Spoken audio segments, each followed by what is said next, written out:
তো ভিউয়ার্স, এই যে মাংস কষিয়ে নিয়েছি। এখন এই যে কেটে বেছে ধুয়ে রাখা কাঁঠাল দানা, চকচকে ঝকঝকে, এই কাঁঠাল দানা আমি এখন মাংসের মধ্যে দিয়ে দিচ্ছি। আমি মাংসটা অর্ধেক কষিয়ে নিলাম আগে, আর এবার কাঁঠাল দানা দিয়ে আবার এই যে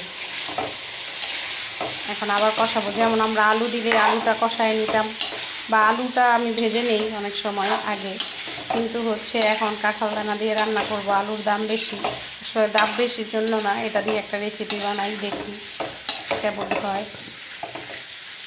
যদি খেয়ে ভালো লাগে তাহলে আপনারা এই ভিডিও পাবেন। আমি আসলে যা রান্না করি যদি খেতে মজা না লাগে সেটা পোস্ট করি না।